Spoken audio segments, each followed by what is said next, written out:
Hello and welcome to It's a Knockoff. This is the series where we take a look at knockoff toys. Last time we had to play around with a modern knockoff of the original Generation 1 Transformers Optimus Prime. Possibly the most iconic toy of the 1980s. And that left me in a bit of a quandary as to what could possibly be a fitting follow-up to this legendary Autobot leader. Well, there's only one answer to that, and it has to be Prime's all-time nemesis, his Decepticon counterpart, Megatron. And it's fortunate that just recently, like in the last few months, a knockoff Megatron has finally made its way onto the market. What brilliant timing! That's right, folks. Unlike Optimus Prime, who has had a knockoff version available for a good 20 years, Megatron has only ever been available in his official capacity, and some pretty shoddy bootlegs, until now. For reasons we could only speculate at, though I imagine America's toy pew-pew laws factor into it. Now, because the KO Prime has been around for so long, it's been able to be made available in multiple colours. Black, white, translucent, you name it. And has sold so many units over the years, you can get him for a very reasonable price. But as Megs here is brand new to market and repaint options are a little more limited, the price is far from a couple of weeks' pocket money. Although the price may already have come down a touch, this example here actually cost me £117, including shipping. Ouch! A boxed and complete original can now cost anywhere from $250, with nicer examples selling for considerably more.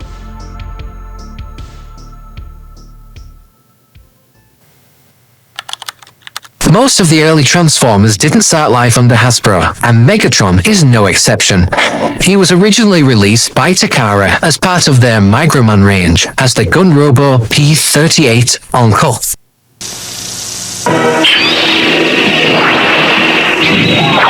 ミクロチェンジ。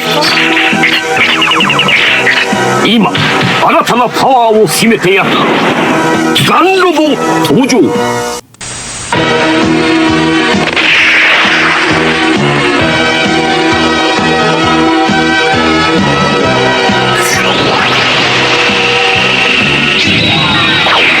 ミクロチェンジ。今新たなパワーを秘めてやってきたガンロボフルラインナップシクロマン。 The Takara original actually had a spring-loaded firing mechanism and shot out plastic pellets, but this feature was removed entirely for the Hasbro release. So the burning question for me was, is this knockoff worth over £100? Let's take a look. The box shows all the right details. The print is fairly good and the cardstock isn't crap, so that's good.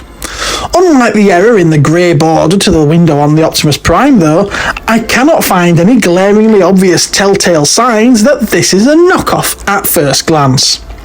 Though it does have the same issue that the Prime did, with that top flap separating and giving the box a flimsier feel than it really should have. However, a bit of PVA glue and the weight of some books for a couple of hours did resolve this issue. I have had this sat beside an original, and there doesn't seem to be any print errors. I like a knockoff to look like an original, but I also like it to have some kind of signature that it isn't real, so as not to deceive the customer. I'd be interested to hear what your opinions are on this, so please drop us a comment. But, that being said, as good as it is for a knockoff, I think it's still reasonably obvious that it's not an original one. Let me explain. The cardstock, as good as it is totally smooth and has a shininess to it. The original is mildly textured and fairly matte. And the card on this, even though it's not bad, still isn't as good quality as the original. Less experienced buyers may easily be duped, which is sad, but I feel any collector that has handled vintage Transformers for any length of time, and any that's willing to pay top dollar, will recognise this for what it is fairly quickly. The styrofoam insert is great quality and holds the figure and all the accessories tightly in place. And yes, here at Cosmic Towers we do appreciate a bit of decent styrofoam over the modern plastic shells toys have now.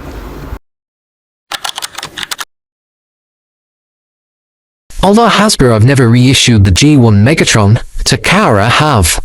They don't need to worry about the US toy gun laws when selling in Japan, and so they have reissued Megatron on several occasions to great success. Their success did inspire Hasbro to consider releasing an alternate coloured version as part of their commemorative series back in 2002. Their thinking was that if they could make it in colours that were so obviously a toy gun, i.e. bright orange and bright blue, they may get away with it. They did realise though, before going into production, that the collectors of the time that wanted a G1 Megatron would not be happy with this, and wouldn't buy it. That's strange now, because over 20 years later we have collectors clamouring for Hasbro to now release that version. I doubt it will ever happen, but I would be tempted if the company making these new knockoffs released this as a variant. The stickers are well printed and the detail is very accurate, and beside an original there are, once again, no obvious giveaways that this is a knockoff, though just as with the Prime I did go on to find they are cut just that little bit too large. It's probably only a millimetre, but when you are trying to fit them into tight spaces that they just don't fit into, it really shows. The instructions are great. If placed beside the original you would probably identify them straight away, but on their own they're spot on. Accessories. Now here is where this knockoff really begins to fall flat. They are made out of a much thinner and poorer quality plastic than the original toy, and you can even flex the silencer.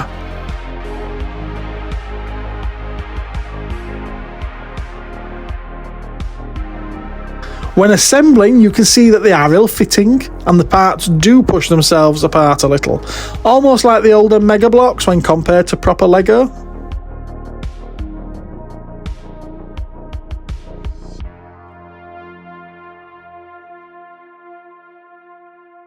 Does have the proper manufacturing marks though, which is interesting.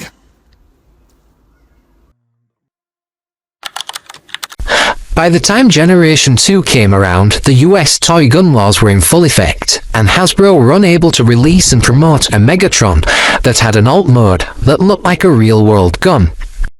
And so they upped the ante, and like everything else in the 90s, they pumped Megs full of steroids. No longer was he just a hand pistol. No, Megatron was now a tank. From planet Cybertron comes Optimus Prime's greatest challenge. Megatron, the evil Decepticon leader, crushes Prime with power sound treads, transforming from battle tank to deadly robot with power arm lasers and lock and load super sound cannon. Megatron can blast Prime into spare parts. Listen to the voice of doom. Transformers Generation 2. Megatron is all you see here. Optimus Prime sold separately. Most collectors prefer Megatron as a handgun. After all, it is an iconic design. But over time, some have softened and now accept the tank mode for Megatron, though many still don't like that garish green and purple colour scheme. It's kinda grown on me though, but I'm really not fond of this purple compact version. Mind, the Prime is quite nasty too. Get ready for combat! Combat Optimus Prime, the ultimate Autobot hero, now packs the ultimate firepower. Optimus transforms from cool combat trailer into awesome combat robot. But the evil Megatron is mega tough. Megatron transforms from combat tank into evil combat robot. Transformers! Born to transform! Transformers Generation 2. Combat Optimus Prime and Combat Megatron each sold separately.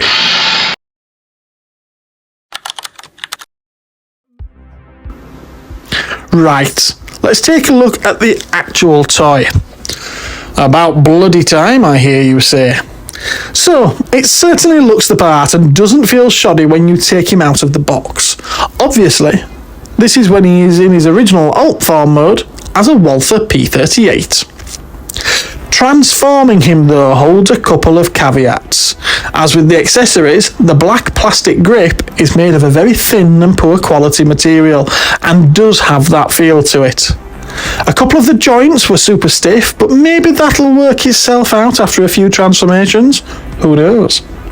The biggest weakness of this figure is when you've fully transformed him into robot mode though. Yes, I know, you could easily say that about the original due to the insane and slightly inappropriate design of the toy, but that's not actually what I mean. No, it's the fact that his legs are so bloody loose. I mean, look at it! Unlike the Optimus Prime that we previously looked at with the nice tight limbs, Megatron's legs are swinging around all over the place.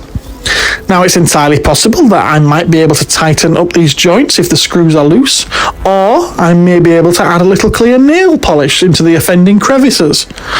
But you shouldn't have to do that, especially not with £100 investment, and until I try it, I don't even know if that's going to work. Although these loosey-goosey legs do spoil the figure for me personally, I will crack on. The saving grace I feel is that if you just want to display him as a bot on the shelf, then even with his bandy legs, he can stand quite stable and is unlikely to fall over. And obviously, we already know that he presents extremely well in the box. Now, a minor issue I had with the Prime was the stickers. As good as they are cut just a tad too large, and that same issue is repeated here, and is exaggerated by the tighter spaces you have to put the stickers in.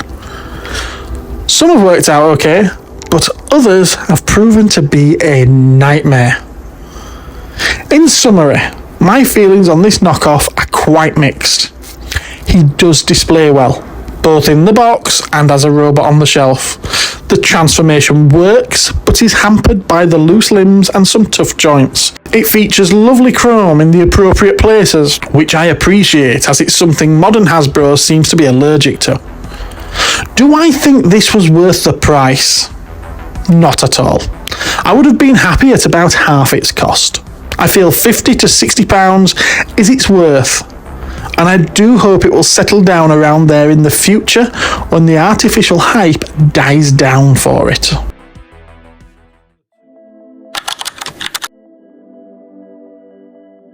Earlier, we inferred that there hadn't been any previous knockoffs of the original G1 Megatron, which isn't strictly true.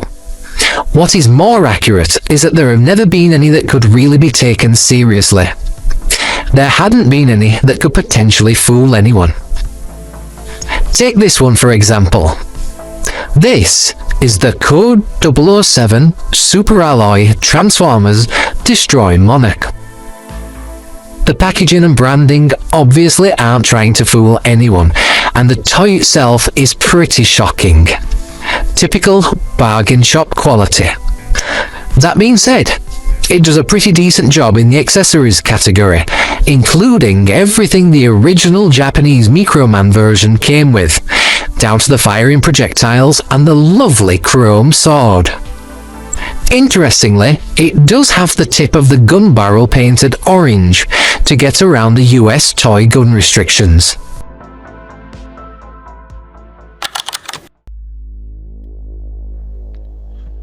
Okay, so that's it for episode 2 of It's a Knockoff. I've really enjoyed making these 2 videos so far, and I do hope that I can bring you more in the future. Truth be told, there are a few more of these that I've already filmed, but the toys were just so bad that I don't think I can make an entertaining video out of them. Then again, when I go back and look at the footage, that might be exactly what makes them entertaining. Okay, well, thank you very much for watching, and remember to drop us a like if you enjoyed this video. And I hope to catch you again in another It's a Knockoff video. Take care, everyone. Bye-bye.